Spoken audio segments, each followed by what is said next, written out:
আমাদের আজকের গল্প বিমান দুর্ঘটনার কারণ। গল্পটা লিখেছেন জাপানের লেখক অতসুইসি।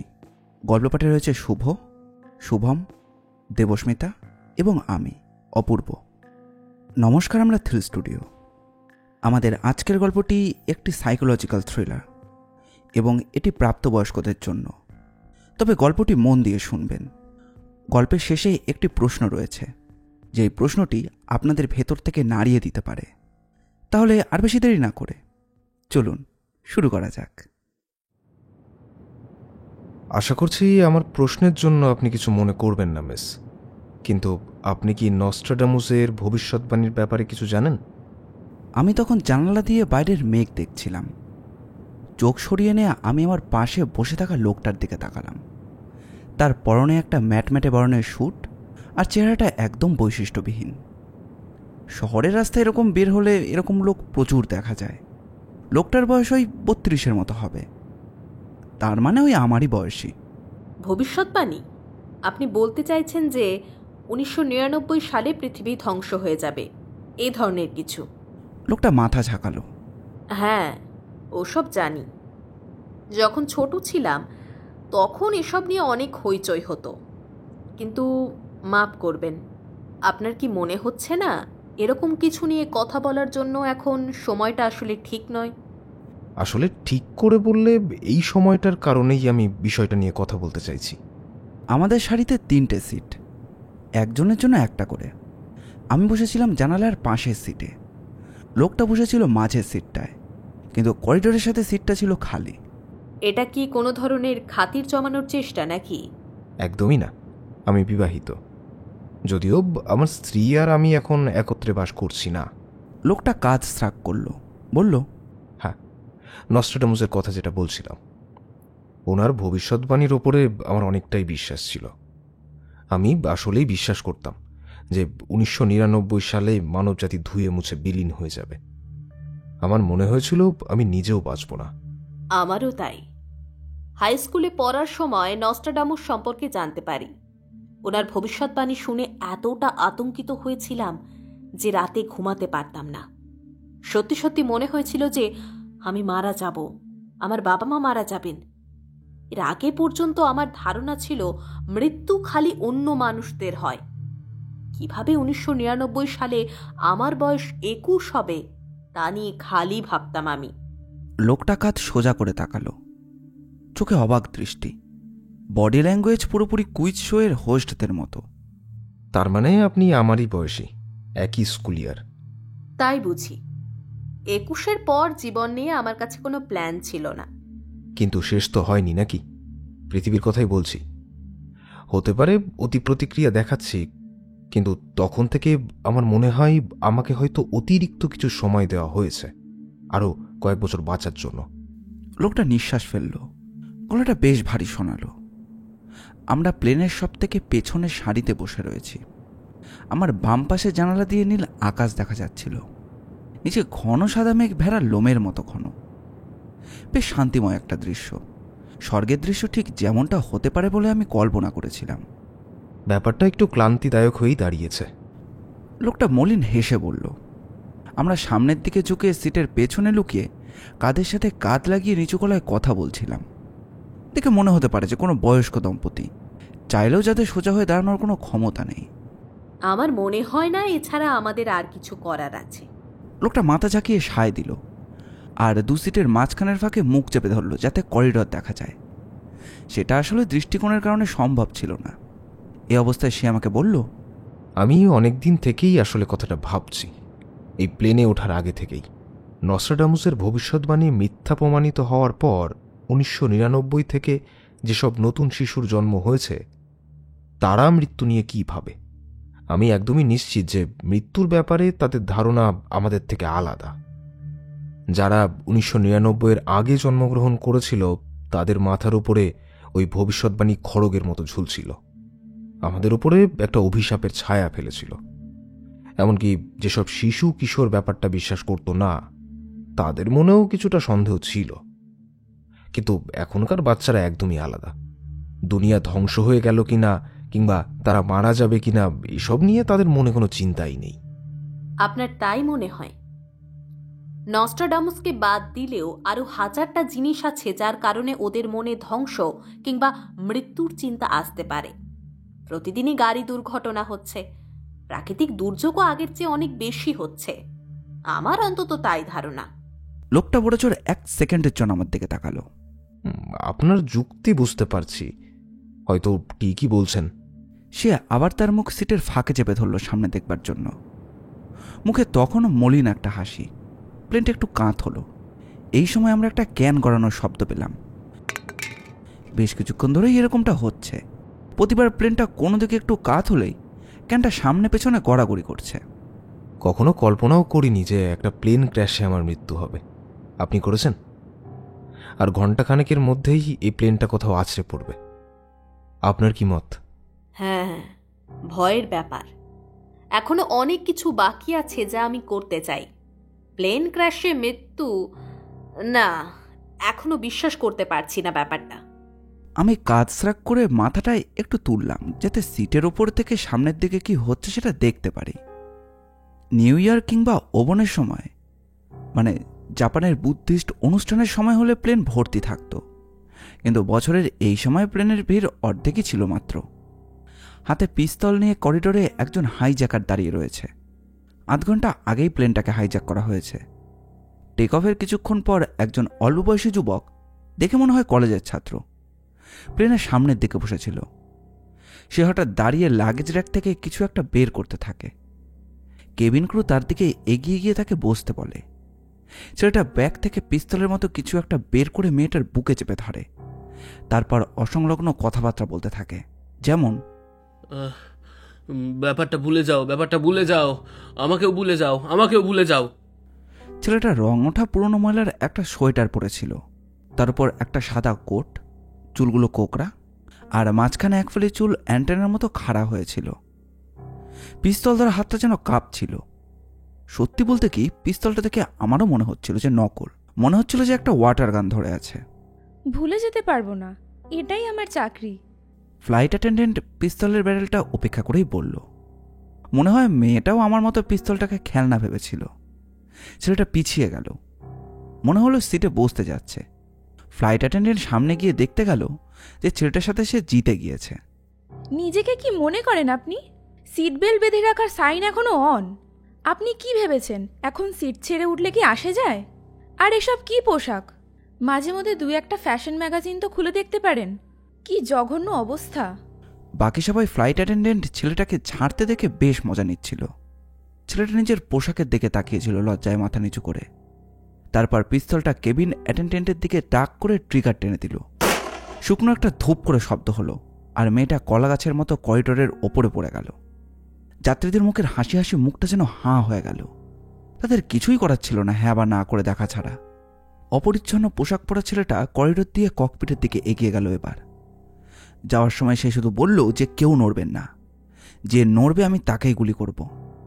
পাইলটের সাথে আমার কিছু কথা আছে, আর আপনাদের সাথে এরকমটা হচ্ছে বলে আমি সত্যিই দুঃখিত।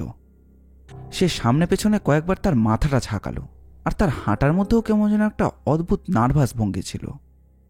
প্লেনের সামনের দিকে বসায় একটি লোক উঠে দাঁড়ালো। সুন্দর একটা স্যুট পরা সুদর্শন এক যুবক। 1 মিনিট দাঁড়াও। লোকটা গম্ভীর গলায় আদেশে সুরে বলল। ছেলেটাও থামল। ওকে বেশ হতভম্ব দেখাচ্ছিল। কি? এটা কোনো মজার ব্যাপার না। খেলনা দিয়ে স্টুয়ার্টকে ভয় দেখাচ্ছিলে, সেজন্য তার কাছে ক্ষমা চাওনি। যা খুশি বলতে পারেন, কিচ্ছু এসে যায় না। হ্যাঁ, কিচ্ছু এসে যায় না। আপনার স্যুটটা দারুণ তো। বাজি ধরে বলতে পারি আপনি ভালো কোনো কলেজে পড়েছেন, পাশ করার পর ভালো চাকরি করছেন, তাই তো? হ্যাঁ হ্যাঁ, ঠিকই ধরেছ। আমি টি বিশ্ববিদ্যালয়ে পড়েছি, টোকিওর বিশ্ববিদ্যালয়। ছেলেটি পিস্তল তুলে লোকটিকে গুলি করল। তারপর যাত্রীদের দিকে ফের জিজ্ঞাসা করল যে কেউ আর আইটি বিশ্ববিদ্যালয়ে পড়েছে কিনা। কেউই হাত তুলল না। ছেলেটা ঘুরে ককপিটে ঢুকে গেল। ছেলেটা অদৃশ্য হতে কেবিনের যাত্রীদের মধ্যে গুঞ্জন শুরু হলো। কিছুক্ষণের মধ্যেই ছেলেটা ফিরে এলে আবার সবাই চুপ। সবাই শুনুন প্লিজ। আমি জানি আপনারা কেউ কেউ হয়তো বাড়িতে ফিরছেন অথবা কোথাও ছুটি কাটাতে যাচ্ছেন, কিন্তু দুঃখের সাথে জানাতে হচ্ছে আমি এই ফ্লাইটের গন্তব্য বদলে দিয়েছি। হানেদা এয়ারপোর্টের বদলে আমরা এখন যাচ্ছি টি বিশ্ববিদ্যালয়ের পবিত্র হল ঘরের দিকে। এক মুহূর্তের জন্য থেমে এসে সবাইকে এই কথাগুলো হজম করার সুযোগ দিল, তারপর আবার শুরু করলো। আর 1.5 ঘন্টার মধ্যে আমরা ক্যাম্পাসের বিল্ডিংগুলোর ওপর ক্রাশ করব। আমি আপনাদেরকে আমার সাথে মৃত্যুবরণ করার জন্য আহ্বান করছি। Please please please. পরপর 5 বার আমি বিশ্ববিদ্যালয়ে ভর্তির পরীক্ষায় ফেল করেছি, তাই মৃত্যুবরণ করা ছাড়া আমার সামনে আর কোনো পথ খোলা নেই। কলেজের ছাত্রদের মতো দেখতে, কিন্তু ছেলেটা আসলে ছাত্র ছিল না, সে ছিল বেকার আর মরিয়া। আর আমরা যাত্রীরা ওর আত্মহত্যার প্ল্যানে আটকা পড়েছি। আরও একবার গুলির শব্দ হলে আমি আর ধূসর শুটের লোকটা একসাথে করিডোরের দিকে তাকালাম। ছেলেটা আমার দিকে বিহ্বলভাবে তাকিয়ে রয়েছে। সামনে একটা লাশ পড়ে রয়েছে। ছেলেটি আবার বলল যে আমি না বললাম যে কেউ নড়বেন না, তারপরেও কেন নড়ছেন? গুলির শব্দে হাত দিয়ে কান ঢাকা যাত্রীদের প্রতি ক্ষমা প্রার্থনা করল সে। সুযোগ আছে ভেবে কয়েকজন যাত্রী সিটের পেছন থেকে তাকে আক্রমণ করার চিন্তাও করেছিল, কিন্তু ছেলেটার চেহারার অধৈর্য অভিব্যক্তি বলেছিল যে চেষ্টা একবার করেই দেখুন না। খালি দেখে মনে হচ্ছিল ছেলেটিকে কাবু করা সহজ কাজ হবে। এমনকি আমিও, মানে যার শরীরের শক্তি কম, আমারও ইচ্ছা করছিল একবার চেষ্টা করে দেখতে। ছেলেটার মধ্যে এমন কিছু একটা ছিল যা থেকে মনে হচ্ছিল সে জীবনের সব আশাই ছেড়ে দিয়েছে। কিন্তু তারপরেও ছেলেটাকে ধরার জন্য যে কজন চেষ্টা করেছিল তারা সবাই কেবিনের পেছনে গড়াতে থাকা সেই খালি ক্যানের পেছনে আছড়ে পড়ল। তারপর ছেলেটা গুলি করে তাদের নড়াচড়া পুরোপুরি থামিয়ে দিল। ক্যানটা কেবিনের এক মাথা থেকে আর এক মাথা পর্যন্ত গড়াতে থাকল। একবার একজনের পায়ের নিচে পড়লে ছিটকে গিয়ে সেটা অন্য কোথাও গিয়ে পড়ত। আসলে ছেলেটা বেশ লাকি, আমার পাশের লোকটা বলল। এখনো সিটের পেছনে লুকিয়ে আছে সে। প্রায় সব যাত্রী সিটের পেছনে মাথা নিচু করে রেখেছে, যদি কোনোভাবে বুলেট ছিটকে গায়ে গিয়ে লাগে এই ভয়ে। সে আরও বলল, হাইজ্যাকার যদি এইসব আলোচনা শুনতে পায় তাহলে আমাদেরকে যে কি করতে পারে সে আমাদের আর কোনো ধারণা নেই। তবে আমি নিশ্চিত যে যতক্ষণ আমরা সিটের পেছনে আমাদের মাথা নিচু রেখে কথা বলছি ততক্ষণ তার কোনো দৃষ্টি আকর্ষণ হবে না। লোকটি আরও বলল, যাদের পা নেই তারাই শুধু ক্যানে পা ফেলবে না। লোকটি মন্তব্য করল, যেমন ভূত, কিন্তু তবুও আমি বিশ্বাস করতে পারছি না এই ছেলে আমাদেরকে জোর করে ওর সুইসাইড ট্রিপে নিয়ে যাচ্ছে। আপনার কি মনে হয় এই প্লেন সত্যি ধসে পড়তে যাচ্ছে? গল্প উপন্যাস হলে কোনো এক অ্যাকশন হিরো এসে আমাদের পরিস্থিতির দখল নিত। আপনি বলতে চাইছেন সে আমাদেরকে রক্ষা করত? বলতে গেলে যদি কোনো ছোট গল্পের বইয়ে শেষটা তাড়াহুড়ো করে লিখতে হয় তাহলে এরকমই একটা সমাপ্তি হওয়া উচিত। আমি মোটামুটি নিশ্চিত যে আমরা সবাই ক্র্যাশ করতে চলেছি।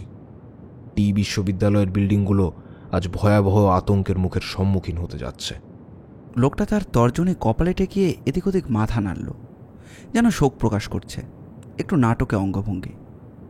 আমি একটা দীর্ঘশ্বাস ফেললাম। এই প্লেনে চড়ার পেছনে আমার অন্য একটা কারণ আছে, আর সেটা কোনো মতেই হাইজ্যাক হওয়া নয়। প্লেনে ক্র্যাশ করে মরার আইডিয়াটা আমার খুব একটা পছন্দ হলো না।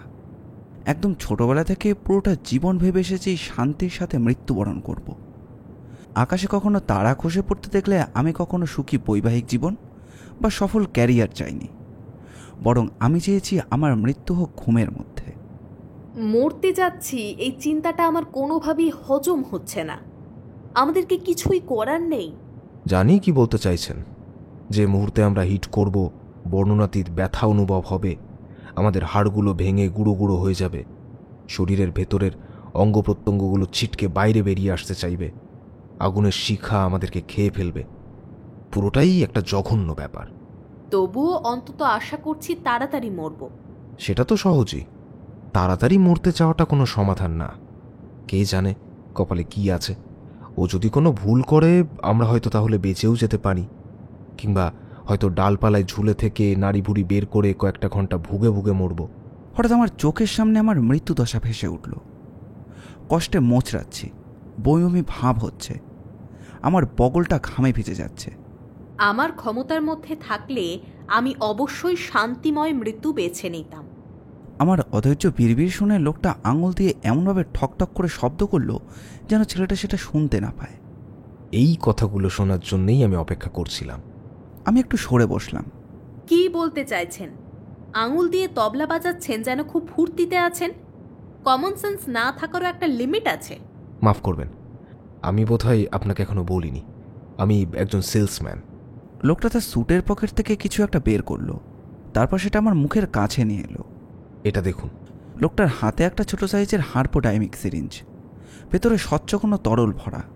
এটার একটা শট নিলে যে কেউই কষ্টবিহীন মৃত্যুবরণ করবে। আমার কাছে এর একটাই আছে। আপনি কি কিনতে চান? আপনি বলছেন সিরিঞ্জের ভেতরের ড্রাগটা ইউথানাসিয়া, যন্ত্রণাবিহীন মৃত্যু দিতে পারবে? ঠিক তাই। আপনি যদি প্লেন ক্র্যাশ করার আগেই ইঞ্জেকশনটা গ্রহণ করেন তাহলে আর কোনো ভয় নেই, কোনো অনুভূতি ছাড়াই মৃত্যুবরণ করতে পারবেন। কিন্তু যদি কিনতে চান তাহলে তাড়াতাড়ি সিদ্ধান্ত নিতে হবে। কেন? কারণ ড্রাগটা কাজ করতে আধা ঘন্টার মতো সময় লাগে। যদি ধরে নিই প্লেন ক্র্যাশটা করার আগে আমাদের হাতে 1 ঘন্টার মতো সময় আছে, তাহলে আপনার হাতে 30 মিনিটের মতো সময় আছে সিদ্ধান্ত নেওয়ার জন্য। না হলে ড্রাগটা ঠিকমতো কাজ করবে না, আর আপনিও অন্য জগতে যাওয়ার আগে বিশ্ববিদ্যালয় দেখতে পাবেন। সুতরাং সময় নষ্ট করবেন না। আপনি আসলে কে বলুন তো? আমি স্রেফ একজন সাধারণ সেলসম্যান। আপনার নিশ্চয়ই অদ্ভুত লাগছে ভেবে যে কেন আমার কাছে একটা ইউথানাসিয়া ড্রাগ আছে। আচ্ছা, এখন আপনাকে বলতে আমার আর কোনো আপত্তি নেই। আমি আসলে আত্মহত্যা করার পরিকল্পনা করেছিলাম। হাইপোডার্মিক সিরিঞ্জটা স্যুটের পকেটে রেখে লোকটা দূরে কোথাও তাকিয়ে নিজের গল্প বলা শুরু করলো। একদম ছোট থেকেই আমার স্বপ্ন ছিল একজন সেলসম্যান হব। স্বপ্নটা একটু অদ্ভুত জানি, আমার শিক্ষকরাও আমাকে তাই বলেছিলেন। এর মধ্যে আকর্ষণটা কোথায় তা আপনি জানতে চাইতে পারেন। আমি শুধু বলতে পারি সেটা হলো লোকজনদের সাথে কথা বলার মধ্যে, তাদের কাছে দরাদরি করে প্রোডাক্ট বিক্রি করার মধ্যে। আপনার স্বপ্ন তাহলে সত্যি হয়েছে? আপনি তো এখন একজন সেলসম্যান। লোকটা মাথা ঝাঁকালো, কিন্তু মুখে কোনো হাসি নেই। কিন্তু সত্যি কথা হলো এই কাজের জন্য আমার কিন্তু কোনো মেধা নেই। 10খানা বছর হয়ে গেল সেলসম্যান হিসেবেই কাজ করছি, কোনো উন্নতি দেখছি না। আমার পরে যারা শুরু করেছিল তারা এখন আমার চেয়েও ভালো অবস্থানে আছে। কোম্পানিতে আমার অবস্থান এখন মাত্র স্কুল থেকে বের হয়ে নতুন চাকরি পাওয়া একজনের নিচে। আমার স্ত্রী আমার উপরে আশা ছেড়ে দিয়েছে। সে আমাকে ছেড়ে এখন টোকিওতে নিজের মা বাবার সাথেই থাকতে গিয়েছে। তার মানে আপনার মনে হচ্ছে যে আপনার জীবন ধ্বংস হয়ে গিয়েছে, যে কারণে আপনার উচিত আত্মহত্যা করা। আমাকে বোঝে এমন একজনের সাথে কথা বলছি। সে একজন ডাক্তার। তার কাছ থেকেই অনেক টাকা দিয়ে এই ইউথানাসিয়া ড্রাগটা কিনেছি। কি ধরনের জঘন্য ডাক্তার হলে এমন কাজ করতে পারে? খুবই বয়স্ক আর খানিকটা স্ক্রুঢিলা ধরনের ডাক্তার হলে। ড্রাগটা হাতে পাওয়ার পরেই আমি এই প্লেনে চড়ে আত্মহত্যা করার জায়গাটাতে যাচ্ছিলাম। ও আচ্ছা, আপনার প্ল্যান ছিল অন্য কোথাও গিয়ে আত্মহত্যা করার? হ্যাঁ, আমার প্ল্যান ছিল আমার শ্বশুরবাড়ির দরজার সামনে বসে আত্মহত্যা করব। আমার স্ত্রী বাসা থেকে বের হয়ে আমার মৃতদেহে পা বেঁধে হুমড়ি খেয়ে পড়ছে, এমন একটা দৃশ্য আমার চোখে ভাসছে। ব্যাপারটা ওর জন্য কঠিন শখ হবে, আরও বিশাল রকমের ঝামেলাতেও পড়বে। ওর প্রতিবেশীরা ওকে আগের মতো পছন্দ করবে না, তা আমি বাজি ধরেই বলতে পারি। কি ভয়াবহ! আপনার সমালোচনা বরং আপনার কাছেই রাখুন। এদিকে আমার প্ল্যানটা মাঠে মারা গেল হাইজ্যাকিংয়ের জন্য। তাই ভাবছিলাম আপনি আমার ইউথানাসিয়া ড্রাগটা কিনবেন কিনা। সেলসম্যান হিসেবে মৃত্যুবরণ করার আগে আমার শেষ ইচ্ছা হলো কারোর কাছে কিছু একটা জিনিস বিক্রি করতে পারা। আপনিই আমার কাছ থেকে ড্রাগটা কিনলে আমিও শান্তিতে মরতে পারি। সে দুঃখী দুঃখী চোখে বলল, বৃষ্টিতে ভেজা কুকুরের চোখে যেরকম দৃষ্টি থাকে ঠিক সেরকম। আমি 1 মিনিট চিন্তা করলাম। আইডিয়াটা খারাপ না, কিন্তু ড্রাগটা নিশ্চয়ই অনেক দামি। কত? আপনার পার্সে কত আছে? সিট থেকে মাথা না তুলেই আমি আমার হ্যান্ডব্যাগ থেকে ওয়ালেটটা বের করলাম। তারপর খুলে লোকটাকে দেখালাম যে আমার কাছে কত টাকা আছে। 3টে 10,000 ইয়েনের নোট আর কিছু ভাঙটি, একটা ব্যাংক কার্ড দেখতে পাচ্ছি। অ্যাকাউন্টে কত আছে? প্রায় 3 মিলিয়ন ইয়েনের মতো। তার মানে সব মিলিয়ে 3,30,000 ইয়েনের মতো দিতে পারবেন। এত দাম? আমার সর্বস্ব চলে যাবে। আপনি তো আর এসব নিয়ে কবরে যেতে পারবেন না। ভেবে দেখুন। আপনার ব্যাংকের কার্ড আর পিন নাম্বারটা দিন। দাঁড়ান 1 মিনিট। আপনি আর হাইজ্যাকার একসাথে কাজ করছেন, তাই না? আপনাদের ধান্দা হলো প্লেন হাইজ্যাক করে এই ড্রাগ বিক্রি করে টাকা পয়সা কামানো।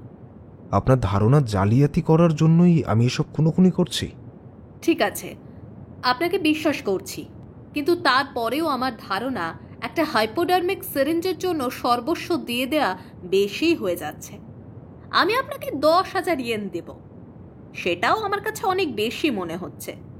সত্যি বলতে কি, আমি এই ড্রাগটা চাই। আমি যদি সত্যি সত্যি মরার মুখে থাকি, তাহলে এখন সব টাকা তো আমার কাছে সির্ফ কাগজ ছাড়া তো আর কিছুই নয়। আর লোকটাকে ব্যাংক কার্ড দিলেও সে টাকা তুলতে পারছে না, সেও তো একই সাথেই মরবে। ও আর আমি তো একই সঙ্গেই ক্রাশ করতে যাচ্ছি। এই ভাগ্য এড়ানোর কোনো উপায় নেই, কিন্তু আমি জেদ ধরে থাকলাম। আপনার কি মাথা খারাপ হয়ে গিয়েছে? 3,30,000 ইয়েন খুবই বাড়াবাড়ি। এরকম একটা সময়ে আপনি দাম নিয়ে মুলোমুলি করছেন?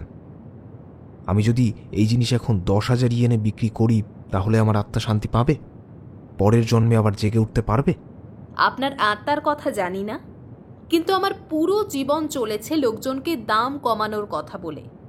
দিনের পর দিন আমি সবজির দোকানে কিংবা মাছের দোকানে গিয়ে লোকজনের সাথে দাম কমানো নিয়ে মুলোমুলি করেছি। এখানেই আমার আনন্দ। আমি বলতাম বাঁধাকপিতে পোকা কিংবা মাছটা একটু নরম হয়ে গিয়েছে। কোনো না কোনো একটা খুঁত ধরে আমি একটু সস্তায় কেনার চেষ্টা করতাম। পুরো দিনের মধ্যে ওই একটা সময়ই আমার সাথে যা একটু মানুষের যোগাযোগ হতো। কি দুঃখজনক জীবন! আপনি যেখানে কাজ করেন সেখানে কারোর সাথে কথা বলেন না? না, একদমই না। আমি একটা মাঙ্গা ক্যাফেতে পার্ট টাইম কাজ করি। কেউ আমার সাথে কথা বলার চেষ্টা করলে আমি তাকে উপেক্ষা করি। আমি ওই ধরনেরই মানুষ যারা সবসময় অন্যদের ভয় পায়। সেজন্যই একা থাকি, বিয়েও করিনি। কি নিদারুণ অপচয়! আমার বলা হয়তো ঠিক হচ্ছে না, কিন্তু আপনি দেখতে খারাপ নন। আপনার ফিগার জানি, আমি জানি আমার বলাটা ঠিক হয়নি। কিন্তু আমি কিছু ট্রমায় ভুগেছি, যে কারণে লোকজনের সংস্পর্শে ভয় পাই। স্পষ্ট করে বললে পুরুষদের ক্ষেত্রে। অনেক বছর আগে এক লোক আমার সাথে কিছু খারাপ কাজ করেছিল। খারাপ কাজ? হ্যাঁ, যেরকম খারাপ কাজের কথা কেউ লেখার আগে 2 বার ভাববে। লোকটা একথা শুনে একটু দুশ্চিন্তাগ্রস্ত হয়ে পড়ল। আমি নিচু গলায় তাকে জানালাম যে হাই স্কুলে থাকতে আমার সাথে কি হয়েছিল। যে লোকটা আমার মন আর শরীর দুটোই টুকরো টুকরো করেছিল, তার নাম আর চেহারা আমার স্পষ্ট মনে আছে। সেলসম্যান লোকটা মনোযোগ দিয়ে আমার কথা শুনল। তার কপাল আর ভুরু থেকে ঘাম গড়িয়ে পড়ল। হাত দিয়ে মুখটা চেপে আছে, যেন অসুস্থ বোধ করছে। চোখগুলো তার এমনই লাল দেখালো যে সে এক্ষুনি কেঁদে ফেলবে। কি ভয়ঙ্কর! মনে হলো যেন কোনো থ্রিলার উপন্যাসের কাহিনী শুনলাম, যেখানে ক্রিমিনাল একজন যুবতী নারী, যার অপরাধের মোটিভ তার অতীতে নির্মমভাবে রেপড হওয়া। বুঝলেন তো? আসল কাহিনী হলো, মাত্র কিছুদিন আগে আমি ওই লোকটার বাসার ঠিকানা আবিষ্কার করেছি যে আমার সাথে এসব করেছিল। টোকিওর এক প্রাইভেট গোয়েন্দাকে ভাড়া করেছিলাম। আপনি কেন তাকে খুঁজে বার করতে চাইছিলেন? প্রতিশোধ নেওয়ার জন্য। গোয়েন্দার দেয়া তথ্য অনুযায়ী সে এখন বিবাহিত, একটা বাচ্চাও আছে। সে সুখী জীবন কাটাবে আর আমি বসে বসে আঙুল চুষব, তাই না? সেই কারণেই আমি প্লেনে চড়েছি। আমার ইচ্ছা ছিল হানেদা এয়ারপোর্টে নামার পর সোজা তার বাড়িতে যাব, তারপর তার চোখের সামনে তার বাচ্চাকে নির্যাতন করব। আর আপনি আমাকে মাথা খারাপ বলছেন? আপনি নিজে কি? আমাকে একা থাকতে দিন, এসবের থেকে মুক্তি চাই আমি। যাই হোক, 10,000 ইয়েন দিয়ে আমার একদমই পোষাবে না। যদিও আপনার মতন একজন কাউকে কথা বলতে আমার দ্বিধা হচ্ছে, যার জীবনে সকল আনন্দ কিনা দামি দামি করাই সীমাবদ্ধ। শুনুন, আমি যা বলছি শুনুন। আমি একটা ভালো প্রস্তাব পাওয়ার জন্য অপেক্ষা করতে পারবো না এখন। আপনি ওই ডাক্তারকে কত দিয়েছেন? এই একটা হাইপোডার্মিক সিরিঞ্জ, এর জন্য আমি ডাক্তারকে 3 মিলিয়ন ইয়েন দিয়েছি। গাধার বাচ্চা ডাক্তার! এই জিনিস আমার মতন একজন সাধারণ মানুষের কাছে বিক্রি করা সম্পূর্ণভাবে নিষিদ্ধ, যে কারণে দাম এতটা বেশি নিয়েছে। কিন্তু দেখুন, দামটা একদম আপনার ব্যাংক অ্যাকাউন্টে যা আছে তার প্রায় সমান। একদম খাপে খাপ মিলে যাওয়ার মতন একটা লেনদেন। আমি বুঝতে পারছি না আপনাকে আসলে কতখানি বিশ্বাস করা যায়। কিভাবে বুঝবো আপনি সত্যি বলছেন? আপনি হয়তো 3 মিলিয়ন দিয়ে কেনেননি, এখন বানিয়ে বলছেন। সেলসম্যানের চোখের দিকে তাকিয়ে আমি একবার বুঝবার চেষ্টা করলাম যে সে আসলেই মিথ্যা কথা বলছিল কিনা। সে তাড়াতাড়ি চোখটা সরিয়ে নিল। মূল দাম যতই বেশি ততই ভালো, তাই নয় কি? অন্যদিকে তাকিয়ে আস্তে আস্তে বলল, মনে হলো যেন বিরক্ত। আমি চিন্তা করলাম ওই ইউথানাসিয়া ড্রাগের মূল্যই বা কত হতে পারে। যে লোক ক্রাশের মৃত্যু নিয়ে যত ভীত হবে সে নিশ্চয়ই তত মূল্য দিয়েই কেনার জন্য রাজি থাকবে। কিন্তু ড্রাগটার মূল্য নির্ধারণের জন্য কি সেটা একমাত্র ভিত্তি? আচ্ছা, এটা বলুন, আপনি নিজে কেন ড্রাগটা ব্যবহার করছেন না? আর কেউ না বুঝলে আপনি বুঝবেন বলেই আমার ধারণা। আমি চাই জীবনের একদম শেষ মুহূর্তে কাউকে কিছু বিক্রি করে সন্তুষ্টি পেতে। আমি এসব নিয়ে ভাবতে ভাবতে সিটের পেছনে মাথা রেখে মাথা তুলে একবার পিস্তল হাতের সেই অল্প বয়সী ছেলেটার দিকে তাকালাম। সে করিডোরের মাঝে দাঁড়িয়ে থাকা উদ্ভটভাবে পিস্তলটা লোড করছিল। হিরো মোডে থাকা দুজন পুরুষ সুযোগের সদ্ব্যবহার করবার জন্য তার উপর লাফিয়ে পড়বার চেষ্টা করলো, কিন্তু যেমনটা হওয়ার কথা ছিল, দুটো গুলির আওয়াজ এলো পড়ে। তারপর সব চুপ। আমি বুঝতে পারছি এটা আর কোনো ব্যবসায়িক লেনদেন নেই, জুয়া হয়ে দাঁড়িয়েছে। সেলসম্যানের দিকে তাকালাম। তার চেহারা দেখে মনে হলো সে যেন বড্ড শক খেয়েছে। আপনি বলেছেন মারা যাওয়ার আগে কাজ করতে ইনজেকশনটার 30 মিনিট সময় লাগবে, যে কারণে আমার তাড়াতাড়ি মনস্থির করতে হবে। প্লেন ক্র্যাশে মরতে না চাইলে আমার আসলে প্লেন পড়া শুরু হওয়ার আগেই ড্রাগটা ইনজেক্ট করতে হবে। এখানেই জুয়া শুরু। কারণ ধরুন আমিও ড্রাগ নিলাম আর ওদিকেও ছেলেটাও ধরা পড়ল, প্লেনটাও নিরাপদে হানেদা এয়ারপোর্টে ল্যান্ড করলো। আমার পাশে বসা সেলসম্যানের দিকে আবার তাকালাম। সে মাথাটা নিচু করে আছে, নার্ভাস ভঙ্গিতে নিজের গলাটা পরিষ্কার করছে। আমি বলে চললাম, সেক্ষেত্রে ইনজেকশন নেওয়ার কারণে আমি শান্তির সাথে মৃত্যুবরণ করব ঠিকই, কিন্তু জানতে পারবো না যে প্লেন ক্র্যাশ করলো নাকি করলো না। আমি কখনো জানতে পারবো না জিনিসটা আমি যে কারণে কিনলাম তা কাজ করলো নাকি করলো না। আর আপনি বেঁচে যাওয়ার পর প্লেন থেকে নেমে সোজা ব্যাংকে যাবেন আর আমার অ্যাকাউন্ট সাফ করে দেবেন। আপনার জন্য চমৎকার লাভ। যদি আমরা ধরে নিই আপনি আসলে ইনজেকশনটার জন্য 100 ইয়েন দিয়েছেন, তাহলে আপনার লাভ হবে 2,999,900 ইয়েন। স্বীকার করছি, সেরকম একটা সম্ভাবনা অবশ্যই আছে, যদিও আপনি বলার আগে আমি বিষয়টা নিয়ে ভাবিনি। আপনি খুবই বাজে ধরনের মিথ্যুক। আসলে হ্যাঁ, আপনি যেরকম বললেন সেরকম একটা সম্ভাবনা আসলেই আছে যে প্লেনটা হয়তো শেষ পর্যন্ত ক্র্যাশ করলো না। ছেলেটার দিকে তাকিয়ে দেখুন, পিস্তল হাতে কেমন জবরজং হয়ে দাঁড়িয়ে আছে। দেখে মনে হচ্ছে নিজের পায়েই গুলি করে বসতে পারে, কিন্তু এখন পর্যন্ত ভাগ্য ওর পক্ষেই খেলছে। কেউ এখনো পর্যন্ত ওকে ছুঁতেও পারেনি। সবকিছুর নিয়ন্ত্রণ ওর হাতেই রয়েছে। এরকম যদি চলতে থাকে তাহলে আমার মনে আর কোনো সন্দেহ নেই যে আর ঘণ্টাখানেকের মধ্যেই আমরা বিশ্ববিদ্যালয়ের বিল্ডিংগুলোর উপরে ধসে পড়তে যাচ্ছি। যাই হোক, আমার মনে হচ্ছে আপনি এসব বলছেন যাতে আপনি ড্রাগটা বিক্রি করতে পারেন। বাজি ধরে বলতে পারি মনে মনে আপনি আশা করছেন কেউ একজন ঠিকই ছেলেটাকে ধরাশায়ী করে ফেলবে। সেরকম কিছু আমি জানি না। লোকটার ঠোঁটে মৃদু হাসি দেখা গেল, ধূর্ত শিয়ালের মতো। আমি ওরকম বাজি ধরতাম যদি এতে আমার কোনো সুবিধা দেখতে পেতাম, কিন্তু এখন এটা স্পষ্ট যে আপনাকে সিদ্ধান্ত নিতে হবে যে ড্রাগটা আপনি কিনবেন কি কিনবেন না। যদি আপনার মনে হয় কেউ ছেলেটাকে প্লেন সহ আত্মহত্যা করা থেকে আটকাতে পারবে না, তাহলে আপনার উচিত হবে এই ড্রাগটাকে কেনা। যদি আপনি মরতেই বসেন, তাহলে নির্মমভাবে মৃত্যুবরণ করার চেয়ে শান্তিপূর্ণভাবে মৃত্যুবরণ করাটা অনেকটাই ভালো। অন্যদিকে আপনি যদি ভাবেন যে ছেলেটা যা করতে চাইছে তাতে ব্যর্থ হবে, তাহলে আপনার জন্য ড্রাগটা না কেনাটাই ঠিক হবে। প্লেন যদি ক্র্যাশ না করে তাহলে শান্তিপূর্ণভাবে মৃত্যুবরণ করাটা বোকামি হবে। এসব আপনি বলছেন আমাকে পটানোর জন্য। খুবই বাজে আইডিয়া। আমি জানালা দিয়ে বাইরে তাকালাম। আগের মতো বাইরে খালি নীলের আকাশ আর সাদা সাদা মেঘ দেখা যাচ্ছিল। ব্যাপারটা আসলে ইন্টারেস্টিং। আমার মনে হয় সিদ্ধান্ত নেওয়ার আগে ছেলেটাকে আরো কিছুক্ষণ আমার খেয়াল করে দেখা উচিত। দাম নিয়ে আমরা আরো কিছুক্ষণ কথা বলতে পারি। দামি দামি নিয়ে আমি এর মধ্যেই অনেক কথাই বলেছি। আমি এর মধ্যে কোনো সমস্যা দেখতে পাচ্ছি না। আপনি শুধু আমাকে আপনার পিন নাম্বারটা জানাবেন। লোকটা কথাগুলো বলতেই আমি উপলব্ধি করলাম যে আমি মারা যাওয়ার পর লোকটা এমনিতেও আমার লাগেজ হাতড়াতে পারবে। 30,000 ইয়েন আমি নিশ্চিতভাবেই হারাবো। ওকে কি পিন নাম্বারটা দিয়ে দেবো? আচ্ছা বলুন তো, আপনার পিন নিশ্চয়ই আপনার জন্ম তারিখ নয়? হলে কি খুব খারাপ কিছু? সে তার কাঁধ তুলল। চেহারা দেখে মনে হলো যে বেশ অবাক হয়েছে। আপনি জানেন নিশ্চয়ই আপনার জন্ম তারিখ জানাটা আমার জন্য কঠিন হবে না। আপনার ড্রাইভিং লাইসেন্স আছে, এর অর্থ আপনি ইতিমধ্যেই মূল্য 3,30,000 ইয়েনের নির্ধারণ করে ফেলেছেন। আপনিই জিতলেন। আমার জীবন এমনিতেও শেষ, অমনিতেও শেষ। আমার হাসি দেখে লোকটাও হাসল। এমন সময় পেছন থেকে একটি কণ্ঠ ভেসে এলো যে মনে হচ্ছে আপনারা দুজন খুব ভালো সময়ই কাটাচ্ছেন।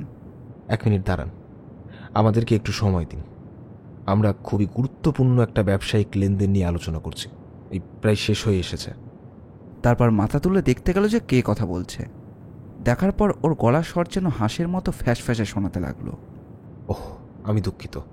কথাগুলো যে বলছিল সে হলো স্বয়ং হাইজ্যাকার। ছেলেটা করিডোরে দাঁড়িয়ে শক্ত হাতে পিস্তলটা ধরে রয়েছে। আমি পিস্তলের ওপর থেকে চোখটা সরাতে পারছিলাম না। কাছের এক সিটের থেকে একজন বিশাল দেহী লোক উঠে হাইজ্যাকারের দিকে এগোলো। দেখে মনে হচ্ছিল জুডোর প্রশিক্ষক বা এরকমই কেউ একজন হবে। আমি আর সেলসম্যান শক্ত হয়ে অপেক্ষা করতে লাগলাম যে জুডোর এক্সপার্ট আর পিস্তল হাতে দুর্বল ছেলেটার লড়াই দেখবার জন্য। কিন্তু যেরকমটা ভেবেছিলাম ঠিক সেরকমটাই। হঠাৎ করে একবার গুলির শব্দ হলো আর লোকটা মাটিতে শুয়ে পড়ল। হাইজ্যাকার ছেলেটা ওর ঘাড়ে একবার স্পষ্ট করে দেখল যে সে বেঁচে আছে কিনা। অনেকক্ষণ ধরে আপনাদের দুজনকে খেয়াল করছি। অল্প বয়সী ছেলেটা আমাদের শাড়ির খালি সিটটা এসে বসলো। ডান থেকে বামে আমি জানালার একপাশে বসেছিলাম, সেলসম্যানটি মাঝখানের সিটে, আর হাইজ্যাকার করিডোরের সাথে সিটে। হাইজ্যাক হওয়ার পর প্রায় 1.25 ঘন্টা পার হয়ে গিয়েছে। আপনারা সিটের পেছনে লুকিয়ে বসে কিছু একটা নিয়ে ফিসফিস করছিলেন।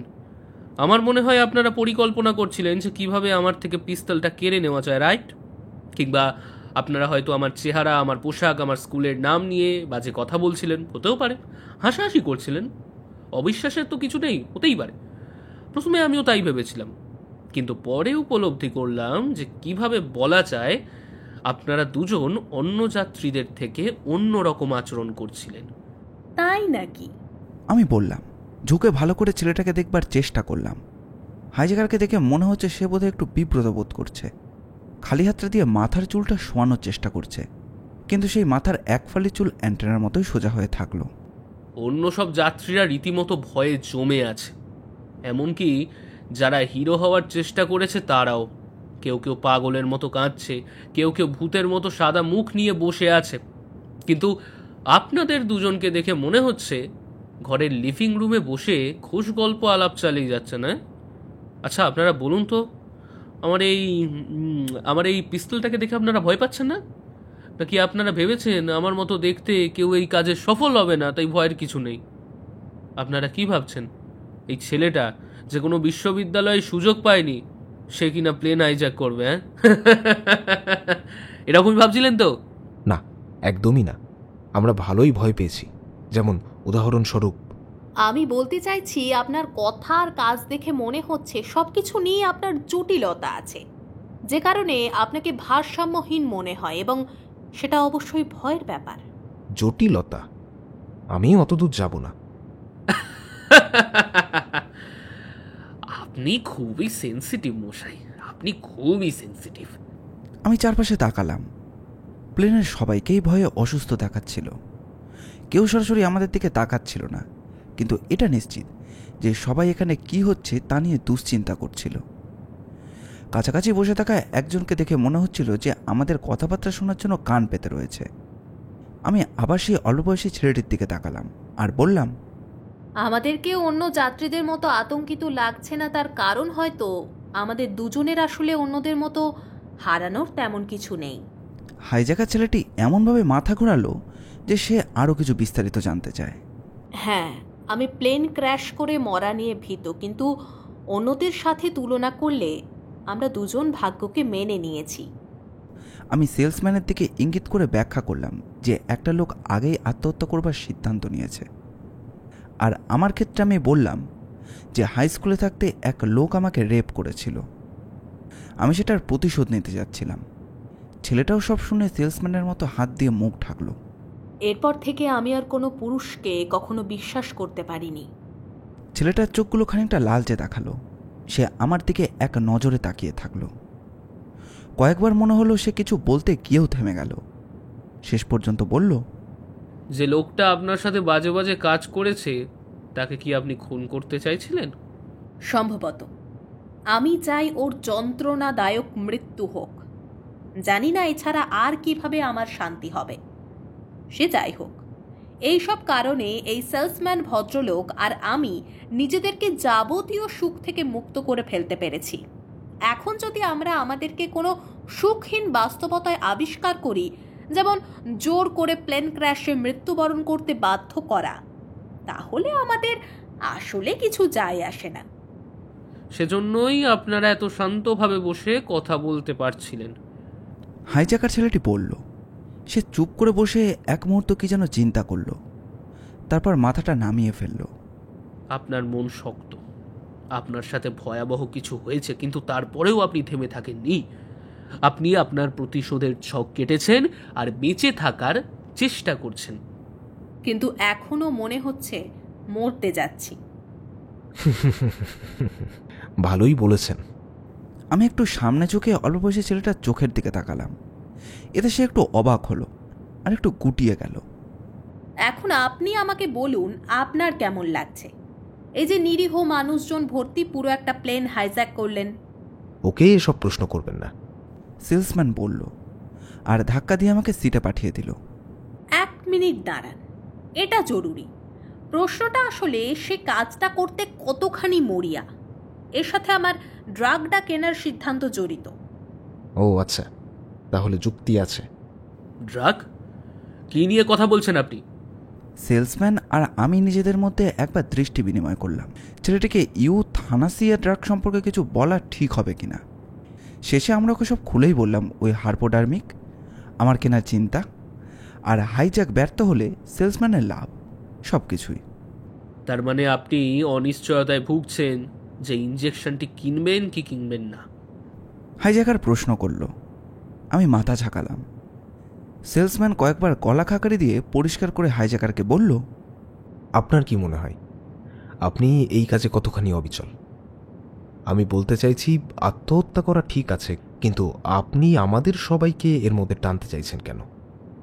অল্প বয়সী ছেলেটা শান্ত অভিব্যক্তি নিয়ে সেলসম্যানের দিকে খুলল। সেলসম্যান ওর চোখের দিকে তাকিয়ে একটু পিছিয়ে এলো।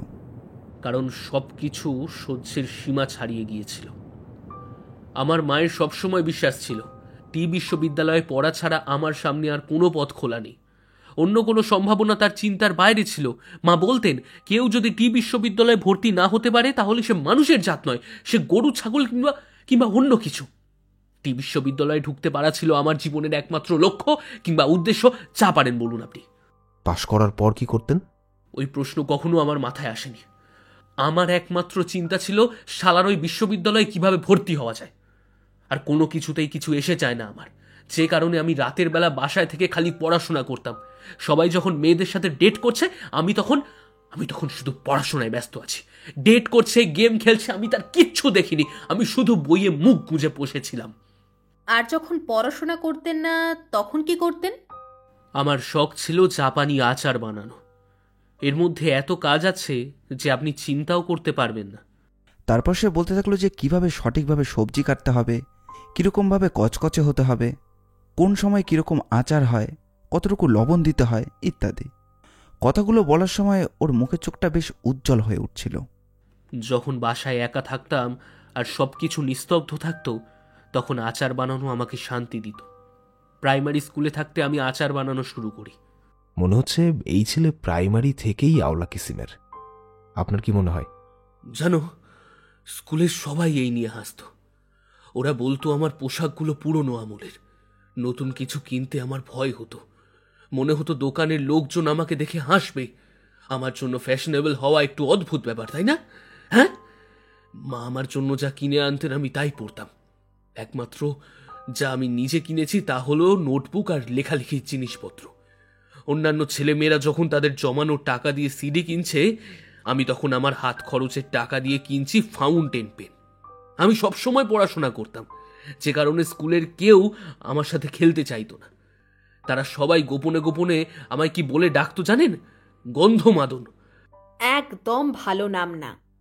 আমি বললাম, যদিও আমি টের পাচ্ছিলাম যে ছেলেটার শরীর থেকে হালকা আচারের গন্ধ পাওয়া যাচ্ছে। আমার মা আর সব আত্মীয়জনেরা নিশ্চিত ছিল যে আমি টি বিশ্ববিদ্যালয়ে পড়তে যাব, কিন্তু আমি পারিনি। কেন? তারা নেয়নি। সেটা তো বুঝলাম, কিন্তু কেন? প্রতি বছর পরীক্ষার সময় কি আপনি অসুস্থ থাকতেন বা অন্য কিছু? না। অন্য কাউকে সাহায্য করেছিলেন যে নিজে সময় পাননি? সেলসম্যান প্রশ্ন করল। আমি নিজে জানি না কেন। আমি আমার টিচারদের জিজ্ঞেস করেছিলাম যে আমার গ্রেড কেন ভালো হচ্ছে না। তারা বলেছিলেন আমি নাকি টি বিশ্ববিদ্যালয়ে ভর্তি হওয়ার মতো যথেষ্ট ভালো নই। যতই চেষ্টা করি না কেন গ্রেড উঠবে না। আমার উচিত হাল ছেড়ে দেওয়া। ছেলেটা যথেষ্ট স্মার্ট ছিল না। প্লেনে কেউ কোনো কথা বলল না, কিন্তু সবার চেহারা দেখেই সেটা ভাবছে বোঝা যাচ্ছিল। ছেলেটা নিজেই বলল, এটা এটা অন্যায়, এটা স্রেফ অন্যায়। তারপর নিঃশব্দে কাঁদতে শুরু করলো। আমার মা, আমার আত্মীয়রা সবাই আমার দিক থেকে মুখ ফিরিয়ে নিল। বুঝতে পারছেন তখন আমার কেমন লাগছিল? কিভাবে বোঝাবো? সবাই যখন আমাকে প্রথমবার বলল যে আমি কোনো টি বিশ্ববিদ্যালয়ে ভর্তি হতে পারবো না, তখন আমি বিশ্বাস করিনি তাদের কথা। কিন্তু এই বছর পরপর 5 বার ভর্তির পরীক্ষায় ফেল করার পর বাধ্য হলাম মেনে নিতে যে আমাকে দিয়ে এই কাজ আর কখনো হবে না। তাহলে আমি কি করব? আমার মা আমাকে সবসময় শিখিয়ে এসেছেন টি বিশ্ববিদ্যালয়ে ভর্তির ওপর আমার পুরো জীবন নির্ভর করছে। সবাই এখন আমাকে করুণার চোখে দেখে, করুণার চোখে। যেখানে আমি যাই আমাকে নিয়ে সবাই হাসাহাসি করে। সে মাথা নিচু করে সিট থেকে সামনে ঝুঁকতে থাকলো, খালি হাতটা দিয়ে মুখটা ঢাকা। কি জঘন্য ব্যাপার, একবার ভেবে দেখুন। সে গুঙিয়ে উঠল। কণ্ঠ নিচু আর হাত দিয়ে মুখ ঢাকা থাকায় চেহারাটা দেখা না গেলেও আমি ওকে বিড়বিড় করতে দেখতে পাচ্ছিলাম। আমি সবার হাসি শুনতে পাই, আমার ক্লাসমেটদের কণ্ঠ শুনতে পাই। সবাই আমাকে নিয়ে হাসাহাসি করছে। আমি অ্যান্টেনার মতো দাঁড়িয়ে থাকা চুল নিয়ে কোনো মেয়ের হাতে কখনো ধরিনি। কেন সেটা নিয়ে সেই সব নিয়ে হাসছে। সবাই মনে মনে আমার দিকে তাকিয়ে হাসছে, হাসছে হাসছে হাসছে। আমি পারছি না, আমাকে একা থাকতে দিন, একা থাকতে দিন। পারছি না আমি আর। সবাইকে খুন করে ফেলবো। এই দুনিয়ার সবাইকে খুন করে ফেলতে চাই আমি, কিন্তু এটা অন্যায়। কেউ প্লিজ আমাকে সাহায্য করুন। আমি আর এটা নিতে পারছি না। পালানোর কোনো পথ নেই আমার সামনে। এখনই মোক্ষম সময় যে ছেলেটার থেকে পিস্তলটা কেড়ে নেওয়ার, কিন্তু কেউই তা করল না। ছেলেটার দুর্ভাগ্য এতটাই বিচিত্র যে ওকে কেউ আক্রমণ করবার কথা ভাবতেও পারল না। ছেলেটার ভেতরকার অন্ধকার অংশ তার কথাগুলোর সাথে বেরিয়ে আসছিল। ওর কণ্ঠের মধ্যে লুকিয়ে থাকা ব্যথা সবাইকে যেন সূচের মতো আঘাত করছিল। ঘৃণা ঘৃণা ঘৃণা। সবার প্রতি আমার অনুভূতি শুধু ওই একটাই, সবাই অসহ্য, সবাইকে খুন করতে চাই আমি চাই আমার মরিয়া ভাব, আমার হতাশা সবাই উপলব্ধি করুক, দুনিয়ার সবাই করুক। ছেলেটা অবশেষে ওর মুখ থেকে হাতটা সরালো। মুখে কোনো অভিব্যক্তি নেই, কিন্তু আমার মনে হলো যে ওর চোখগুলো থেকে আগুন বের হচ্ছে। কিন্তু সবাইকে তো আর খুন করা সম্ভব নয়, তাই এই প্লেনটা হাইজ্যাক করাই আমার কাছে ভালো মনে হলো। এতটুকু একজনের পক্ষে করা তো সম্ভব। প্লেন ক্র্যাশ করলে প্লেনের যাত্রীরা, টি বিশ্ববিদ্যালয়ের বিল্ডিংগুলোতে থাকা লোকজন সবাই মরবে কোনো কারণ ছাড়া। এরপর এই ভয়ঙ্কর খবর সারা পৃথিবীতে ছড়িয়ে পড়বে, এটাই আমার আশা। কিছুদিন আগে আমি অনলাইনে আমার আচার বিক্রি শুরু করেছি। বিক্রি খুব ভালো হয়েছে, বানানোর সাথে সাথে বিক্রি হয়েছে। মাত্র 1 বছরে আমি 3 মিলিয়ন ইয়েন আয় করে ফেলেছি। সে তো আমার আয়ের চেয়েও বেশি। কিন্তু আমার জীবনের লক্ষ্য ছিল টি বিশ্ববিদ্যালয়ে ভর্তি হওয়া। বিষয়টা টাকার নয়, আমি আমার টাকা খরচা করে এই পিস্তলটা কিনেছি। কার থেকে কিনেছেন? পেছনের একটা গলি থেকে, ভাঙা জাপানি বলে, সম্ভবত চাইনিজ হবে। আমার সন্দেহ হলো যে চাইনিজ লোকটা সত্যিই ছিল কিনা, কিন্তু কিছু বললাম না। আমি তার পেছন থেকে পিস্তল আর গুলি কিনি, তারপরে এই প্লেনে চড়ে বসি। কিন্তু পিস্তল নিয়ে প্লেনে উঠলেন কিভাবে? সিকিউরিটি ধরেনি? চেকের সময় হাতে কিছু টাকা ধরিয়ে দিয়েছি, তখনই তারা হাসি মুখে আমাকে ছেড়ে দিয়েছে। বলেন কি? আর সেই সময়ই আমি এখন এসে পড়েছি। ছেলেটার ঘড়ি দেখল, বাহ, সময়টা দেখুন, বিশ্ববিদ্যালয়ের ওপর ধসে পড়তে আর মাত্র 45 মিনিট বাকি। তারপর সে সরাসরি আমার দিকে তাকালো। আমি এই প্লেনটা ক্র্যাশ করাতে যাচ্ছি, না করালে আমি জানি না কিভাবে এর থেকে মুক্তি পাবো। লোকজনকে যত দুঃখ দিয়েছি, আমি সবাইকে দেখাতে চাই মৃত্যু কতখানি অর্থহীন একটা ব্যাপার। ছেলেটার মুখ থেকে সমস্ত অপ্রতিভতা আর স্নায়বিক দুর্বলতা মুছে গিয়েছে। চোখগুলো তেজের সাথে চলছিল। সে তার মৃত্যুর মিশন নিয়ে বদ্ধপরিকর। আমি আমার সিদ্ধান্তটা নিয়ে ফেললাম। সেলসম্যানের দিকে ঘুরলাম। আমি ড্রাগটা কিনব। আমি এই জুয়া খেলতে রাজি। আজকে হোক কালকে হোক, আমি এমনিতেও শান্তিতে মরতে চাই। আপনি নিশ্চিত? আমি আর কিছু পরোয়া করি না। কেবিনের চারদিকে তাকালাম আমি। করিডরের উপর লাশের স্তূপ পড়ে রয়েছে। ছেলেটার চোখের দিকে যখন তাকিয়েছি, তখন আমি গভীরে লুকানো কিছু একটা দেখতে পেয়েছি। আমি নিশ্চিত এই প্লেন ক্র্যাশ করবে আর সেই সাথে সবাই জাহান্নামের বাসিন্দা হতে যাচ্ছে। বলছেন কি? মাথা খারাপ হয়ে গেছে নাকি? আমি ড্রাগটা কিনব। আমার মত বদলাবে না। আমি লোকটাকে আমার ওয়ালেট দিলাম। আমি যে আমার সমস্ত ক্যাশ, ব্যাংকের কার্ড ওর হাতে তুলে দিয়েছি, তা নিয়ে আমার আর কোনো আফসোস হলো না। সেলসম্যান নিজের স্যুট থেকে সেই সিরিঞ্জটা বের করল। সরু কাচের টিউবটার মধ্যে বর্ণহীন তরলটা দেখা যাচ্ছিল। আমার দৃষ্টি, হাইজ্যাকের দৃষ্টি আর করিডোরের দুপাশে বসা সমস্ত লোকের দৃষ্টি এই মুহূর্তে ওই বস্তুটার উপর নিবদ্ধ। একজনের জীবন প্রদীপ নেভানোর জন্য এতটুকু তরলই কি যথেষ্ট? হাইজ্যাকার প্রশ্ন করল। হ্যাঁ, এটা হলো মিষ্টি কষ্টহীন মৃত্যু। সেলসম্যান সিরিঞ্জটা আমার হাতে দিতে দিতে বলল। আমি সাবধানে হাতে নিলাম যেন পড়ে না যায়। সিরিঞ্জটা মুঠোয় ধরে রাখলেও এর কোনো ওজন কিন্তু আমি টের পাচ্ছিলাম না। চোখের সামনে এনে বর্ণহীন তরলটার দিকে একবার তাকালাম। কাচের সিরিঞ্জের কেমন যেন কৌণিকভাবে বাঁকা হয়ে গেছে। সিরিঞ্জটা আশেপাশের লোকজনের দৃষ্টি কাড়ল। কেউ কেউ সিট ছেড়ে আবার উঠে দাঁড়ালো ভালো করে দেখবার জন্য। এভাবে সবাই তাকিয়ে থাকলে মৃত্যুকে বেছে নেওয়া কঠিন হয়ে যাচ্ছে আমার জন্যে। এ কথা শুনে কেউ কেউ কাশি দিল, কেউ আবার অন্যদিকে তাকালো। আপনার হাতে নষ্ট করার মতো সময় নেই। ড্রাগটা কাজ করার জন্য 30 মিনিটের মতো সময় লাগে কিন্তু। আমি বাম হাতা কনুয়ের ওপর পর্যন্ত কুটিয়ে নিলাম। আগে কখনো নিজে নিজে ইনজেকশন দিইনি। কি করতে হবে? একভাবে পুশ করলেই হলো। ডাক্তার বলেছিল যে এইভাবেই দেওয়া হোক না কেন, মৃত্যু নিশ্চিত। সেলসম্যানের কথাগুলো শুনে আমার যেন আস্থা আরও বাড়ল। আঙুল দিয়ে চেপে সুইয়ের কভারটা সরিয়ে ফেললাম। রূপলি রঙের লম্বা সুইটা মুক্ত বাতাসে বেরিয়ে পড়ল। এক মুহূর্তে সুইয়ের দিকে তাকিয়ে এবার অল্প বয়সী ছেলেটার দিকে তাকালাম। আমি ধরে নিচ্ছি আপনি এই প্লেনটা ক্র্যাশ করানোর ব্যাপারে সিরিয়াস। আমি আপনার উপর ভরসা করছি যে আপনি এই প্লেনের সবাইকে ভয়ের শেষ মাথায় নিয়ে যাবেন। ছেলেটা অস্পষ্টভাবে মাথা ঝাঁকালো। আপনার শান্তিময় মৃত্যু বৃথা যাবে না। এই কথাবার্তা শুনে আমার গায়ে কাঁটা দিচ্ছে। আমি মাঝখান দিয়ে বলা সেলসম্যানের কথাটা উপেক্ষা করলাম। সিরিঞ্জে চাপ দিয়ে কয়েক ফোঁটা তরল বের হতে দিলাম। তারপর সুইটা আমার বাম হাতের বাহুতে ঢুকিয়ে দিলাম। সুইটা ঢোকায় তীক্ষ্ণ একটা ব্যথা বোধ হলো। সিরিঞ্জের চাপের সাথে সাথে ঠান্ডার একটা ভাব পুরো হাতে ছড়িয়ে পড়ল যেন মনে হলো। সিরিঞ্জের ভেতরটা সব ফুরিয়ে গেলে এবার আমি সুইটা বের করে খালি সিরিঞ্জটা সেলসম্যানকে ফিরিয়ে দিলাম। তারপর হাতা নামিয়ে চোখটা বন্ধ করলাম আর ভাবলাম যে সব শেষ। গভীর অন্ধকার ছড়িয়ে পড়ল আমার চোখের সামনে। দেখুন কত দ্রুত কাজ করছে, দেখুন সে এখনই নড়াচড়া বন্ধ করে দিয়েছে। আমি মিথ্যে বলেছিলাম যে 30 মিনিট সময় লাগবে। জিনিসটা আসলে সাথে সাথেই কাজ করে। ডাক্তার তাই বলেছিল আমাকে। তাহলে কেন ও কথা বললেন? আমি ওকে সিদ্ধান্ত নেওয়ার জন্য বেশি সময় দিতে চাইনি।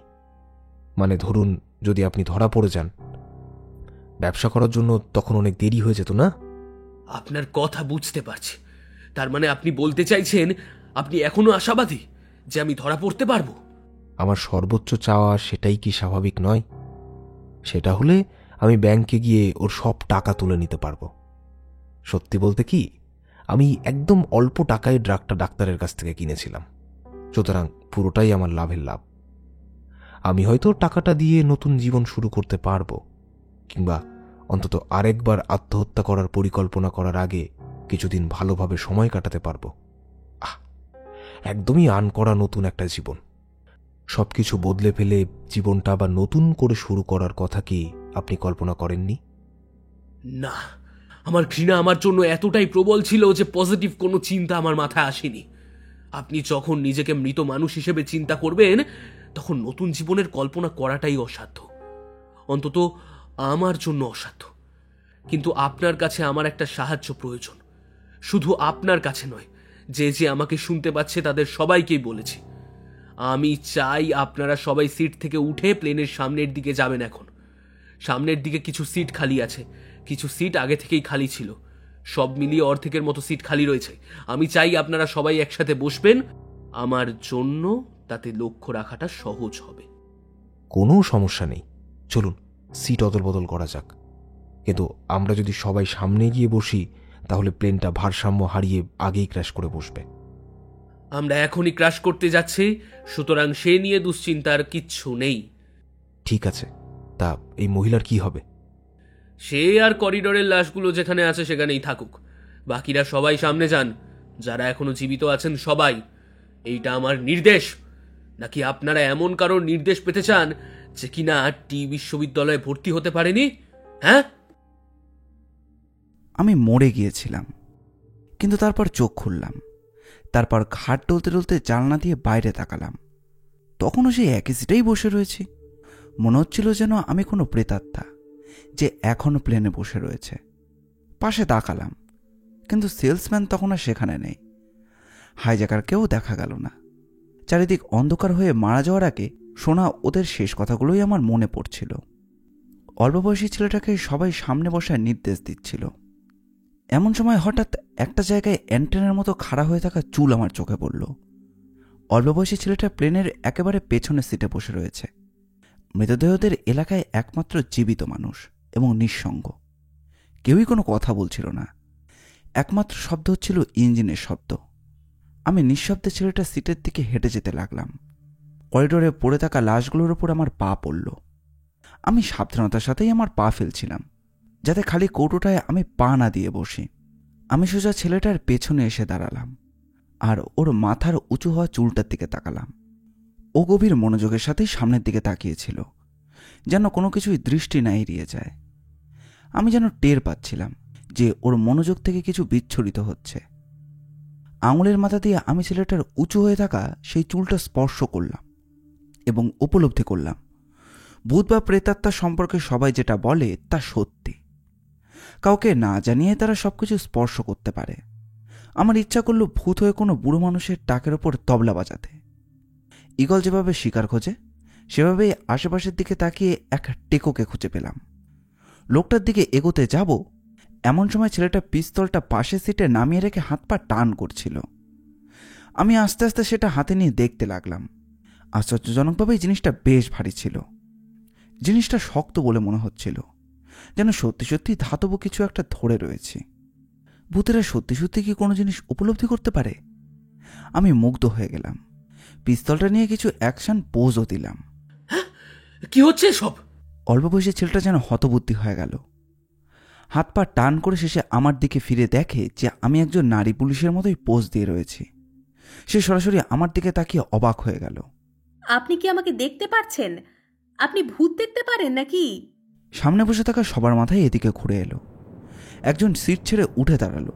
লোকটা সেই সেলসম্যান। সে হাঁ করে আমাকে বলল, আপনি এখনো বেঁচে আছেন কেন? হায় হায়, আমি ভেবেছিলাম আমি মরে গিয়েছি। দেখে তো সেরকম কিছু মনে হচ্ছে না। আর যাই হোক, নিজের দিকে ভালো করে তাকান। আপনি নিজের পায়ের ওপরেই দাঁড়িয়ে আছেন, বাতাসে ভাসছেন না। আমি নিজের পায়ের দিকে তাকালাম। ওগুলো সত্যিই ভাসছে না। তার মানে সেলসম্যানের কথা অনুযায়ী আমি আসলেই বেঁচে আছি। আমি নিজে ইঞ্জেকশন পুশ করার পরও মরিনি। আমি এবার পিস্তলটা সেলসম্যানের দিকে তাক করলাম। আপনি আমাকে বোকা বানিয়েছেন। ওটার মধ্যে কোনো ইউথানাসিয়া ড্রাগ ছিল না। পিস্তলের লাইন অফ ফায়ার থেকে সরার জন্য সেলসম্যান আবার সিটে বসে পড়ল। ওর সারিতে বসে থাকা লোকজনও চিৎকার করে সরে যাওয়ার চেষ্টা করলো। পুরো ব্যাপারটা নিয়ে কেবিনের মধ্যে একটা বিশাল গন্ডগোল শুরু হলো। 1 মিনিট দাঁড়ান, আমি নিজেও বুঝতে পারছি না যে এখানে কি হচ্ছে। সে চিৎকার করে উঠল। সিট থেকে মাথাটা নিচে নামিয়ে রেখেছে। এক মুহূর্ত পর সে ঢোক গিলে বলল, ওইটা পুরোটাই ডাক্তারের শয়তানি। সে আমাকে বোকা বানিয়েছে আর নকল ড্রাগ দিয়েছে। ওর কথা ভুলে যান। আমার কি হবে এখন? আমি আমার শান্তিময় মৃত্যু পাইনি, এখন সবার সাথে আমাকেও ক্রাশ করে মরতে হবে? দাঁড়ান দাঁড়ান, শান্ত হন। আপনি কি বুঝতে পারছেন না যে আপনার হাতে ওটা কি ধরে আছেন? বোকার মতো কথা বলবেন না। আপনি যদি জানেন যে কি ধরে আছেন, তাহলে সেটা আমার দিকে তাক করে আছেন কেন? আপনার তো ওটা অন্য কারোর দিকে তাক করে থাকাটা উচিত, তাই নয় কি? সেলসম্যান আমার পাশে দাঁড়ানো অল্প বয়সী ছেলেটার দিকে ইঙ্গিত করলো। ওর দিকে পিস্তল তাক করে বলুন আত্মসমর্পণ করতে। আমি ছেলেটার দিকে তাকালাম, সেও সিট থেকে উঠে আমার দিকে তাকিয়েছে। ওকে কেন আত্মসমর্পণ করতে বলবো? আমি বাজি ধরে বলতে পারি ও প্লেন ক্র্যাশ করাতে চেয়েছিল। আপনি একটা গাধা। অন্য যাত্রীরাও ধুয়ো দিতে লাগলো। আমি আরও পরিষ্কারভাবে চিন্তা করার চেষ্টা করলাম, আর ওদের কথার অর্থ বুঝতে পারলাম যে আমি ছেলেটার অস্ত্র দখল করে ফেলেছি, মানে প্লেন আর ক্রাশ করতে যাচ্ছে না। পিস্তলটা আমি সেলসম্যানের দিক থেকে সরিয়ে এবার ছেলেটার দিকে তাক করলাম। সেলসম্যানকে দেখে মনে হলো যেন হাঁপ ছেড়ে বাঁচল। আমি ছেলেটাকে ক্ষমা প্রার্থনা সুরে বললাম, দুঃখিত, কিছুক্ষণ আগেও আপনার পক্ষে ছিলাম আমি। চিন্তার কিচ্ছু নেই। সে কাজরাক করে এবার তার ডান হাত পকেটের জ্যাকেটের ভেতর ঢোকালো। আমার কাছে আর একটা পিস্তল আছে। কেবিনের মধ্যে টেনশন আর এক ধাপ বাড়ল। যাত্রীদের কেউ কোনো টু শব্দও করল না, এক বিন্দুও নড়ল না। শুধু অল্প বয়সী ছেলেটার অভিব্যক্তি থেকে মনে হচ্ছিল যে সবকিছুই নিয়ন্ত্রণে রয়েছে। জ্যাকেটের পকেটে হাত ভরে সে সোজা আমার চোখের দিকে তাকিয়ে থাকলো। আমার জ্যাকেটের পকেটে আর একটা পিস্তল আছে, আমি এখন আপনাকে গুলি করব। একদম নড়বেন না, হাত যেখানে আছে সেখানেই রাখুন। আপনি যদি গুলি খেতে না চান তাহলে আপনাকেই প্রথমে গুলি করতে হবে। এক শীতের রাতে আমি পড়াশোনা করেছিলাম, তারপর কিছু বুঝে ওঠার আগেই দেখি দিনের আলো ফোটা শুরু করেছে। তখন আমি জানালা খুলে রাতের ঠান্ডা বাতাস ঘরের ভেতর ঢুকতে দিই। দেখতে পাচ্ছিলাম নাক থেকে নিঃশ্বাস বের হয়ে ঠান্ডা ধোঁয়ার মতো জমে যাচ্ছিল। পুরোপুরি সকাল হতেই আমি দেখতে পেলাম চারপাশ বরফে সাদা হয়ে যাচ্ছে। আমার খুব খুশি হচ্ছিল, কারণ আমি আসলে পুরো মনোযোগ দিয়ে পড়াশোনা করতে পেরেছিলাম।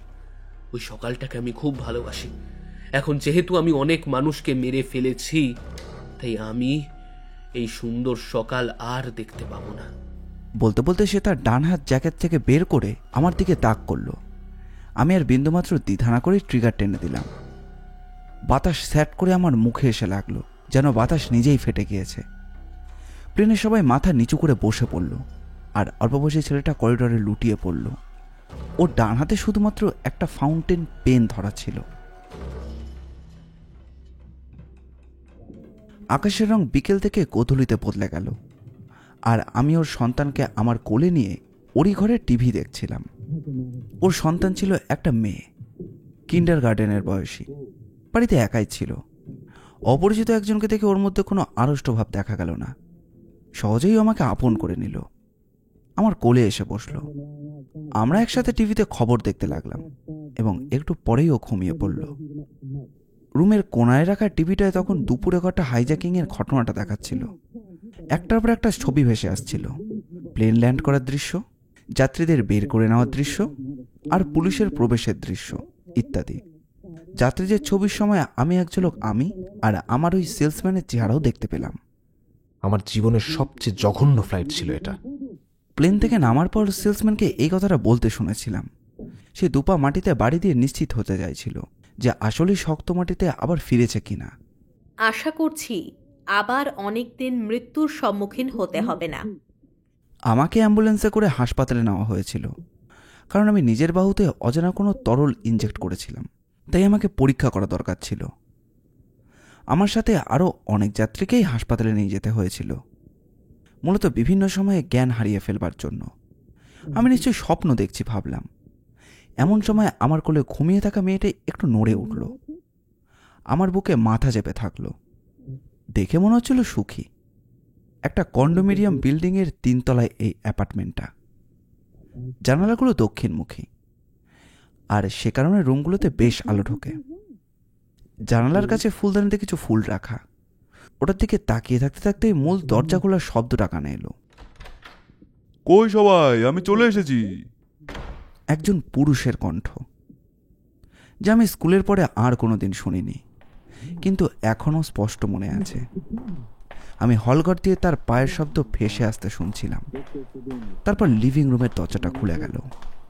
সে দরজার মুখে দাঁড়িয়ে দেখতে পেল আমি ফ্লোরে বসে আছি আর ওর কন্যা আমার কোলে ঘুমোচ্ছে। আমাদের দৃষ্টি মিলিত হলো। আমার স্মৃতির সাথে ওর চেহারার খুব একটা পরিবর্তন হয়নি। আমি বলবো না যে অনেক আগে আমার সাথে কি কি করেছিল, কিন্তু সেই ক্ষতগুলো এখনো আমার শরীরে, এখনো আমার মনে স্পষ্ট হয়ে ফুটে রয়েছে। স্বাগতম, আমি বললাম। এক মুহূর্তের জন্য সে আমাকে সন্দেহের চোখে দেখল, কিন্তু আমাকে মনে পড়তে তার খুব বেশি সময় লাগলো না। সে আরো এক পা এগোলো সামনের দিকে। তুমি তুমি এখানে তুমি এখানে কি করছো? এখানে আসার পথটা বেশ অ্যাডভেঞ্চারাস ছিল অবশ্য। আমার প্লেন হাইজ্যাক হয়েছিল, গোলাগুলি হয়েছিল। আমি বললাম, আর তারপর পাশে রাখা ছুরিটা হাতে নিলাম। আমার আমার স্ত্রী কোথায়? আমার যে ছুরি গিয়ে সে থেমে গিয়ে প্রশ্ন করল। শপিংয়ে সম্ভবত। সে তোমার মেয়েকে এখানে একা রেখে গিয়েছে। আমি ছুরিটা ঘুমন্ত মেয়েটার গলার কাছে ধরলাম, আর ঠিক সেই মুহূর্তেই আমার নাম টিভিতে বলল। আমি স্ক্রিনের দিকে তাকাতেই দেখতে পেলাম যে আমার চেহারার একটা ক্লোজ আপ স্ক্রিনে দেখানো হচ্ছে। খবর পাঠক বলছিল যে উদ্ধারকৃত যাত্রীদের মধ্যে আমিও একজন। আমাকে কিভাবে হাসপাতালে নেওয়া হয়েছিল এবং তারপর থেকে আমি নিখোঁজ। আমার মনে পড়ল যে পুলিশ হাসপাতালের রুমের বাইরে অপেক্ষা করছিল কিছু প্রশ্ন করবার জন্য। আমি বলেছিলাম যে আমাকে টয়লেটে যেতে হবে, আর তারপর সোজা হাসপাতাল থেকে বের হয়ে যাই। সে টিভির ছবির সাথে আমার চেহারাটা মিলিয়ে দেখল। তুমি কি পরিকল্পনা করছো বলো তো? আশ্চর্যজনক সব ঘটনা, আর তার সাথে কিছু দুর্ভাগ্য। তুমি কি কখনো ভেবেছিলে যে এরকম কোনো কিছু তোমার সাথেও হতে পারে? প্লিজ প্লিজ আমার মেয়েকে ছেড়ে দাও, প্লিজ আমার মেয়েকে ছেড়ে দাও। সে হাঁটু মুড়ে ফ্লোরে বসে পড়ল।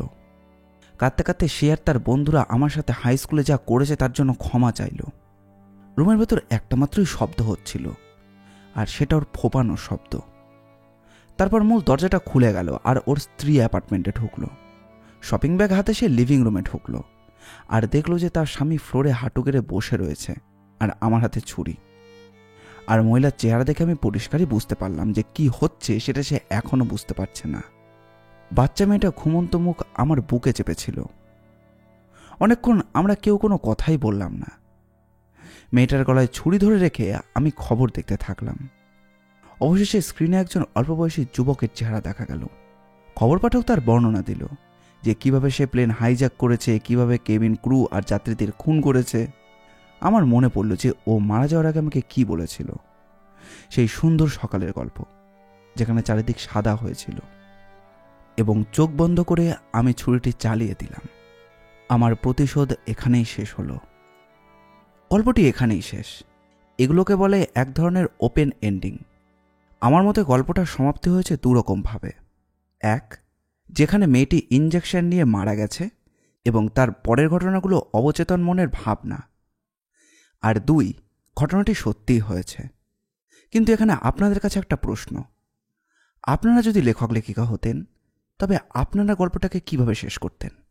মেয়েটি মারা যাওয়ার পরে কি গল্পটা শেষ করতেন, নাকি যেভাবে শেষ হলো ঠিক সেভাবে, নাকি 3 নম্বর ভাবে সে প্রতিশোধ না নিয়ে বাড়ি থেকে বেরিয়ে এলো এবং সবাইকে ক্ষমা করে দিল? এখানে মনে রাখতে হবে যে তার সাথে ছোটবেলায় যেটা হয়েছে সেটাও খুব নৃশংস।